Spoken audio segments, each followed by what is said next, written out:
Chemical reactions. So இப்போ நம்ம இந்த கிளாஸில் கெமிக்கல் ரியாக்ஷன்ஸ் பற்றி படிக்க போகிறோம். அதாவது வேதி வினைகள்.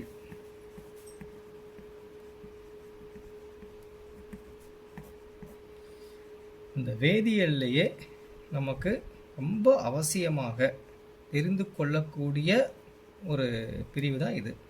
இந்த வேதி வினைகளில் நம்ம என்ன கற்றுக்க போகிறோம், என்ன தெரிஞ்சுக்க போகிறோம் அப்படின்னா ரொம்ப ரொம்ப பேசிக்கான சில விஷயங்களை நம்ம படிக்க போகிறோம். இது இந்த மாணவர்கள் வேதியியல் படிக்கக்கூடிய, அதாவது கெமிஸ்ட்ரி ஸ்டூடெண்ட்ஸ் எல்லாத்துக்குமே இது ரொம்ப யூஸ்ஃபுல்லாக இருக்கும். ஏன்னா பேசிக் தெரியாமல் நீங்கள் அட்வான்ஸாக படிக்கும் பொழுது உங்களுக்கு நிறைய விஷயங்கள் புரியாது. ஸோ மனப்பாடம் பண்ண வேண்டியதாக இருக்கும். அதுக்கு பதிலாக இது தெரிஞ்சுக்கிட்டிங்கன்னா அது நீங்கள் படிக்கும் போது உங்களுக்கு ஆட்டோமேட்டிக்காகவே அண்டர்ஸ்டாண்ட் ஆகும்.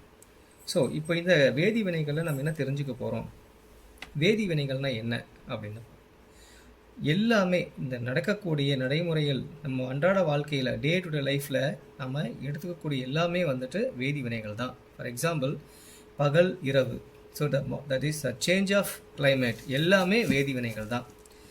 சரி, இப்போது ஃபிசிக்கல் சேஞ்சுன்னு சொல்லுவோம் அதை. சரி, இப்போ ஒரு ஆப்பிள் நான் கட் பண்ணி வைக்கிறேன். அந்த ஆப்பிள் கட் பண்ணி வச்சோன்னா அந்த ஆப்பிளுடைய மேலே பார்த்தீங்கன்னா surface it can be change, ஒரு கலர் மாறுது இல்லைங்களா? அதாவது அந்த கலர் மாறுவதற்கு என்ன காரணம்? ஸோ அதுவும் ஒரு வேதி வினைகள் தான். ஒரு இரும்பை தூக்கி போட்டு போயிடுறோம், அந்த இரும்பு கொஞ்ச நாளில் துருப்பிடிச்சு போயிடுது. ஸோ இதுவும் ஒரு வேதி வினைகள் தான். அப்போது வேதி வினைகள் அப்படின்னா, இப்போ ஒரு தயிர் எப்படி நம்ம உருவாகுது, பால் எப்படி தயிராக மாறுது, நொதித்தல் வினை. அப்போது ஒவ்வொரு வினைகள்லையுமே இந்த வேதியியல் அப்படிங்கிறது கண்டிப்பாக இருக்குது. ரொம்ப முக்கியம். ஒரு மனுஷன், நம்ம ஹியூமன் பீயிங் எடுத்துக்கூடிய ஃபுட்டு எப்படி டைஜஷன் ஆகுது, ஸோ ஜீரணம் அடைதல் எப்படி நடக்குது, so this is a digestive system.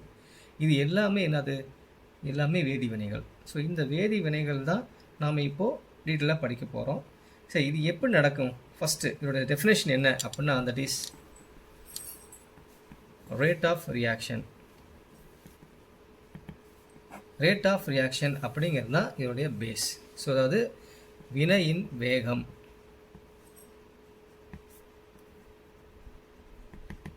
So வினையின் வேகம், இந்த வினையின் வேகத்தை நம்ம ஒரு வரையறை கொடுக்கலாம். என்ன வரையறை அப்படின்னா, ஒரு ஏ பி அப்படிங்கக்கூடிய இரண்டு வினைபடு பொருள் சேர்ந்து சி மற்றும் டி அப்படிங்கக்கூடிய வினை விளை பொருளை கொடுக்குதுன்னு சொன்னால் இது ஒரு சிம்பிளான ஒரு கெமிக்கல் ரியாக்ஷன் வச்சுக்கோமே. அப்போ என்ன இருக்கணும், வினை படுபொருளும் வினை விளைபொருளும் இருக்கணும். இருந்துச்சுன்னா இது ஒரு வேதிவினை. இந்த ஏவும் பியும் சேர்ந்து எவ்வளோ நேரத்தில் சியும் டியும் கொடுத்துச்சு அப்படிங்கிறது தான் இந்த வினையினுடைய வேகம். அப்போது இந்த ஏவும் பியும் சேர்ந்து எதை பொறுத்து இந்த சியும் டியும் கொடுத்துச்சு, அப்போது வினையினுடைய வினையில் நடக்கக்கூடிய மாற்றம் என்ன? அப்போது பேஸ்ட் ஆன் சம் கண்டிஷன். என்னென்ன கண்டிஷன்? சில வரையறைகள் மூலமாக தான் இந்த ஏவும் பியும் சேர்ந்து சி டி அப்படிங்கிற விளைபொருளை கொடுத்துருக்கோம். ஸோ அது எப்படி நடந்துச்சு, எந்தெந்த வகையான வினைகள்லாம் இருக்குது அப்படிங்கிறத நம்ம இந்த கிளாஸில் படிக்க போகிறோம். ஃபர்ஸ்ட், ரேட் ஆஃப் ரியாக்ஷன் என்ன அப்படின்னா, அதாவது ஒரு வினைபடு பொருளானது அது வினைப்பட்டு வினை விளை பொருளை கொடுக்குது இல்லைங்களா? இது கொடுக்கறதுக்கும் இது வினைப்படக்கூடிய விதத்துக்கும் இடையே இருக்கக்கூடிய சில முக்கியமான ஃபேக்டர்ஸ் என்னென்ன அப்படின்னு பார்க்கணும். தட் இஸ் இது நான் ஃபேக்டர்ஸ்ன்னு சொன்னேன் இல்லைங்களா? ஸோ என்னென்ன ஃபேக்டர்ஸ்? ஸோ இப்போது இதுலேருந்து இது மாறுவதற்கு சில ஃபேக்டர்ஸ் இங்கே யூஸ் ஆகுது. என்னென்னா, முக்கியமாக ஒன்று கான்சன்ட்ரேஷன், தட் இஸ் செறிவு. ரெண்டு பார்த்தீங்கன்னா தட் இஸ் டெம்பரேச்சர், அது வெப்பம். மூணு ப்ரெஷர், அது அழுத்தம். ஸோ இது எல்லாமே, இந்த மூணுமே இஸ் வெரி இம்பார்ட்டன்ட். இது இல்லாமல் நிறைய ஃபேக்டர்ஸ் இருக்குது, பட் பேசிக்காக நம்ம தெரிஞ்சுக்க வேண்டியது இது மூணு ஃபேக்டர்ஸ் தான். அப்போது இந்த மூணு விதத்தில், இந்த மூணு ஃபேக்டர்லையும் ஏற்படக்கூடிய மாற்றங்களால் தான் இந்த வினைபடு பொருள் வினை விளை பொருளை கொடுக்கிறது அப்படிங்கிறத நம்ம முக்கியமாக தெரிஞ்சுக்கணும். இங்கே இப்போது ஃபார் எக்ஸாம்பிள் நான் கான்சன்ட்ரேஷன் எடுத்துக்கிட்டேன்னு வச்சுக்கோங்களேன். இப்போது A + B அப்படிங்கக்கூடியதை ரியாக்ஷன் அதில் வினைபடு பொருளானது A+B, இது வினை விளை பொருள் C+Dயை கொடுத்துருக்கு அப்படின்னா இப்போ கான்சன்ட்ரேஷன் என்னவா இருக்குங்க. இப்போது நான் இதுக்கான டெஃபினேஷன் எழுதுகிறேன். Rate of change of concentration of reactant by time taken. அப்போ சேஞ்ச் ஆஃப் அப்படிங்கிறதான் டெல்டா நான் போட்டிருக்கேன், மைனஸ் இண்டிகேட் பண்ணியிருக்கேன். ஸோ இப்போ இதான் ரேட். ஸோ ரேட் அப்போ இப்போ நான் இந்த மாதிரி எழுதியிருக்கேன். That is equal to change of concentration of product by time taken. ஓகேங்களா, இது வந்து இப்படி கான்சன்ட்ரேஷன் இப்படி தான் எழுதணும் ஆக்சுவலாக. So change of concentration of reactant by time taken I put here minus equal to change of concentration of product by time taken. இப்போ இதில் ஏன் நான் மைனஸ் போட்டிருக்கேன் அப்படிங்கிறத ஒரு கிராஃபிக்கல் மெத்தடில் உங்களுக்கு நான் சொல்லித்தரேன். இப்போ பார்த்தீங்கன்னா வெரி சிம்பிளான ஒரு மெத்தடு தான். நான் ஒரு ரியாக்ஷன் நடத்திட்டுருக்கேன். அந்த ரியாக்ஷன்ஸில் வந்து நான் can take a different concentration. So concentration வந்து நான் டிஃப்ரெண்ட்டாக எடுத்துக்கிறேன், different concentration. For example first steps வந்து நான் வந்து 5 மோல் நான் கான்சன்ட்ரேஷன் எடுத்துக்கிறேன். செகண்டில் வந்து நான் 10 மோல் எடுத்துக்கிறேன். தேர்டு அப்படின்னா 15 மோல் எடுத்துக்கிறேன். So I can change the concentration. அப்போது இந்த மாதிரி நான் அப்படியே கான்சன்ட்ரேஷனை மாற்றிக்கிட்டே போகிறேன். டைம் டேக்கன், ஸோ டைம் வந்து இன்டர்வல் ஆஃப் ஒரு ஒரு ஒரு ஒரு 1 minute 2 minute 3 minute 4 minute இப்படியே போய்ட்டுருக்கு. ஸோ அதில் செகண்ட்ஸ் வச்சுக்கோங்களேன். ஸோ இப்போது கான்சன்ட்ரேஷனுக்கும் டைமுக்கும் நான் ஒரு கிராஃப் போடணும். இப்போ நான் ரியாக்ஷன்ஸ் நடத்திகிட்டே இருக்கேன். ரியாக்ஷன்ஸ் நடந்து அந்த ரியாக்ஷனை வந்து நான் வந்து ஒரு கிராஃபிக்கல் மெத்தடில் நான் கான்சன்ட்ரேஷன் வர்சஸ் டைம் அப்படிங்கக்கூடிய ஒரு கிராஃப் நான் ட்ரா பண்ண போகிறேன். இப்போது நல்லா கவனிங்க. இப்போது இந்த கிராஃபில் இனிஷியல் கான்சன்ட்ரேஷன் யாருக்கு இருக்கும் அப்படின்னா ரியாக்டண்ட்டுக்கு தான் இப்போ இனிஷியல் கான்சன்ட்ரேஷன் இருக்கும். இப்போது ரியாக்டண்ட்டுக்கு இனிஷியல் கான்சன்ட்ரேஷன் நிறைய இருக்குது. இப்போ அந்த கான்சன்ட்ரேஷன் செலவாக என்ன ஆகும்னா ப்ராடக்ட் சைடு கான்சன்ட்ரேஷன் அதிகமாகிட்டே இருக்கும். இப்போ கிராஃபில் என்ன ஆகும்னா நான் கான்சன்ட்ரேஷன் செலவாகிட்டே வருது, டைம் இஸ் கோயிங் ஆன், அப்படியே குறைஞ்சி வந்துருச்சு. ஸோ இப்போ கான்சன்ட்ரேஷன் ஹைலேருந்து குறைஞ்சி வந்திருக்கு. இது என்னென்னா A+B. இப்போது அதிகமாக இருந்து ரியாக்டன்ட் சைடில் குறைஞ்சிருக்கு. அப்போது சைமல்டேனியஸாக என்ன ஆகும்னா ப்ராடக்ட் சைடு ஒரே நேரத்தில் இது குறைய இங்கே அதிகமாகும். ஸோ டைம் போக போக கான்சன்ட்ரேஷன் அதிகரிச்சு. இது என்னென்னா C+D. சரி, இப்போது இது என்ன நாம் வந்து மென்ஷன் பண்ண போகிறோம். What is this meeting point? அப்போ இந்த மிட் பாயிண்ட் என்ன அப்படின்னா திஸ் இஸ் கால்டு ஈக்லிபிரியம். இதுதான் சமநிலை. அப்போது இந்த சமநிலை அப்படிங்கிறது என்ன அப்படின்னா this is a very constant nature. அந்த சமநிலை மாறிலி அப்படின்னு நம்ம சொல்லுவோம். So equilibrium constant. அப்போ சமநிலை மாறிலி அப்படின்னா இது நாம் எப்படி இங்கே வந்து நான் டெஃபினேஷன் கொடுக்கறது அப்படின்னா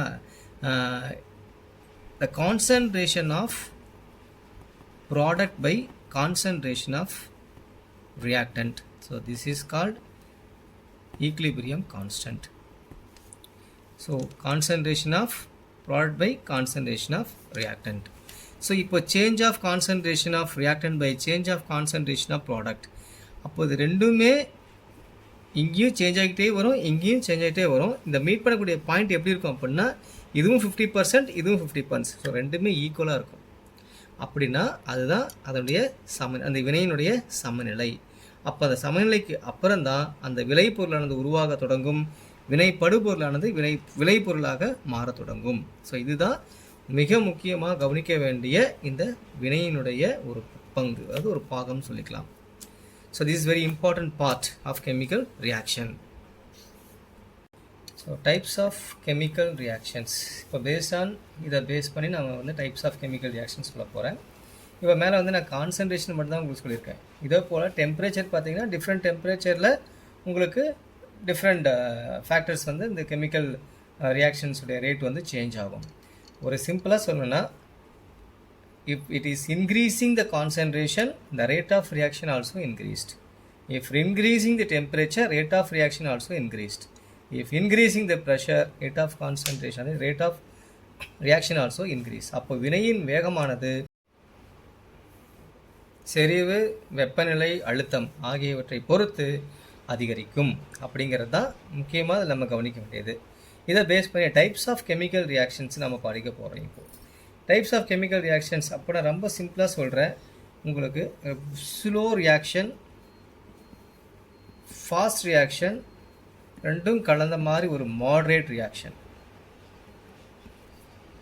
ஸோ இப்போ இந்த மாதிரி ரியாக்ஷன்ஸ் இருக்கு இல்லைங்களா, இந்த ரியாக்ஷன்ஸை நம்ம எப்படி வந்து நம்ம இங்கே நம்ம வந்து படிப்போம் அப்படின்னா, ஸ்லோ ரியாக்ஷன் அப்படின்னா ஸ்லோவாக நடக்குமா? இல்லை, அந்த reactions it will take that rate of reaction சொன்னீங்களா, அந்த லைஃப் டைம் வந்து ரொம்ப அதிகமாக இருக்கும்.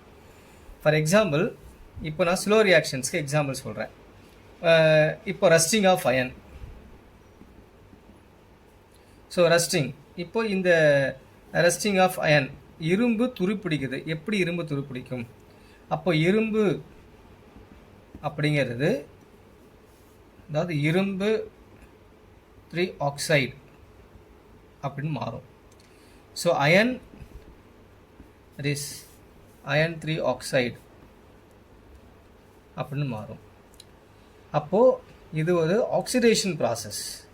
அப்போ இந்த மாதிரி நடக்கக்கூடிய வினையானது உடனே நடக்காது. அந்த இரும்பு துருப்பிடிப்பதற்கு ரொம்ப நாள் எடுத்துக்கும். அதே போல் ஃபார்மேஷன் ஆஃப் கோல், நிலக்கரி உருவாதல். ஸோ நிலக்கரி உருவாதெல்லாம் வந்து ரொம்ப லாங் டைம் எடுத்துக்கும். ஸோ இதெல்லாமே வந்து ஸ்லோ ரியாக்ஷன்ஸ். சரி, இப்போ ஃபாஸ்ட் ரியாக்ஷனை என்ன அப்படின்னா, ரியாக்டன்ட் பக்கத்தில் 2 ஏவும் பியும் சேர்ந்த உடனே சியும் டியும் கொடுத்துரும். ரொம்ப சிம்பிளாக சொல்லணும்னா, இந்த கம்பஷன் எரிதல் வினையானது, எரிதல் வினை மேக்ஸிமம் எரிதல் வினை எல்லாமே வந்துட்டு ஃபாஸ்ட் ரியாக்ஷன் தான். ஸோ கம்பஷன் ஆஃப் ஈத்தேன் வச்சுக்கோங்களேன். இப்போ ஈத்தேன் எழுதுகிறேன் பாருங்கள். C2H6 அப்படிங்கக்கூடிய ஈத்தேன் வந்து ஆக்சிஜனோட சேர்ந்து எரியுது. அப்போ என்ன ஆகும்னா, கார்பன் டை ஆக்சைடும் வாட்டரும் கொடுக்கும். இப்போது இதான் ரியாக்ஷன். இந்த ரியாக்ஷன் கம்ப்ளீட் பண்ணிட்டோமானா இல்லை, இது வந்து பேலன்ஸ் பண்ணணும். ஸோ இங்கே எத்தனை ஆக்சிஜன் இருக்குது, இங்கே எத்தனை கார்பன் இருக்குது, எத்தனை ஹைட்ரஜன் இருக்குது நம்ம செக் பண்ணும்பொழுது, ஸோ நம்பர் ஆஃப் கார்பன் இங்கே 2 இருக்குனால இங்கே 2 போட்டுக்கலாம். ஹைட்ரஜன் வந்து இங்கே 6 இருக்குனால இங்கே 3 போட்டால் 6 வந்துடும். ஆக்சிஜன் பார்த்தீங்கன்னா இங்கே 2 தான் இருக்குது, பட் இங்கே 3 and 4 7 இருக்குது. அப்போ இங்கே 7 போடலாம், பட் அப்படி போடக்கூடாது இல்லையா. அப்போது 7 இருந்தால் 14 வந்துடும். அப்போ by 2 இந்த மாதிரி நம்ம எழுதுவோம். ஸோ இதை சரி பண்ணோம் அப்படின்னா நம்ம வந்து சிம்பிளாக எழுதணும் அப்படின்னா 2C2H6 + 7O2 gives 4CO2 + 6H2O. என்ன பண்ணியிருக்கேன்னா, I multiplied by 2. நான் 2ஆல் பெருக்கியிருக்கேன் இந்த ஈக்குவேஷனை.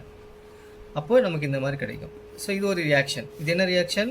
கம்பஷன் ரியாக்ஷன், எரிதல் வினை. ஈத்தேனை எரித்தால் கார்பன் டை ஆக்சைடும் நீரும் கொடுக்கும். இது என்ன ரியாக்ஷன் அப்படின்னா ஃபாஸ்ட் ரியாக்ஷன், டக்குன்னு கிடைக்கும். இன்னும் சொல்லணும்னா, சுண்ணாம்பு எடுத்துக்கோங்களேன். இப்போ கால்சியம் கார்போனேட், இப்போ சுண்ணாம்பு எடுத்துக்கிறீங்க. இப்போ இந்த லைம் ஸ்டோன், இதை எடுத்து நான் சல்ஃபியூரிக் ஆசிட்டில் போடுறேன், அதாவது கந்தக அமிலம். இதில் போட்ட உடனே என்ன ஆகும் அப்படின்னா, இது கால்சியம் சல்ஃபேட்டாக மாறி போயிடும். அப்புறம் கார்பன் டை ஆக்சைடு வெளியே வரும்.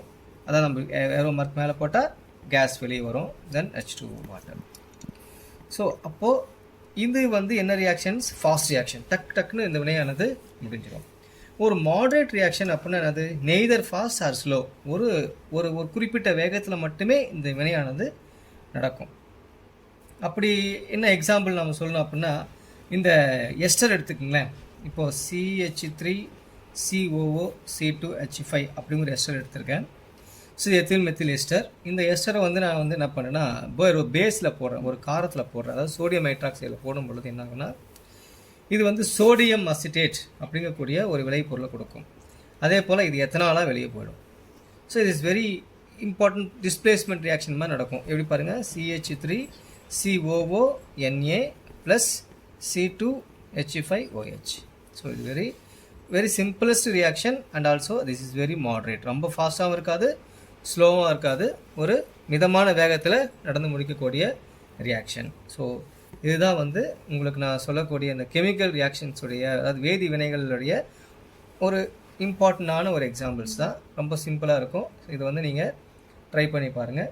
நெக்ஸ்ட் கிளாஸ் உங்களுக்கு நான் என்ன பண்ண போகிறேன்னா, கிளாசிஃபிகேஷன் ஆஃப் ரியாக்ஷன்ஸை பற்றி நான் டிஸ்கஸ் பண்ண போகிறோம். So what are the classifications அப்படின்னு பார்த்தீங்கன்னா, அதை நான் உங்களுக்கு ஸ்டெப் பை ஸ்டெப்பாகவும் எத்தனை வகையான கிளாசிஃபிகேஷன்ஸ் அப்படிங்கிறதும் நான் நெக்ஸ்ட் கிளாஸில் உங்களுக்கு நான் வந்து சொல்லித்தரேன். Thank you students. சிம்பிள் டிப்ஸ் எல்லாத்துக்கும் உங்களுக்கு பிடிச்சிருக்குன்னு நினைக்கிறேன். உங்களுக்கு பிடிச்சிருந்துச்சுன்னா நீங்கள் எல்லாருமே இந்த சேனலை வந்து சப்ஸ்கிரைப் பண்ணி வச்சுக்கோங்க. அதே போல் நீங்கள் சப்ஸ்கிரைப் பண்ணால் தான் உங்களுக்கு வந்து இந்த வீடியோ போட உங்களுக்கு உடனே வந்து ரீச் ஆகும். So thank you students.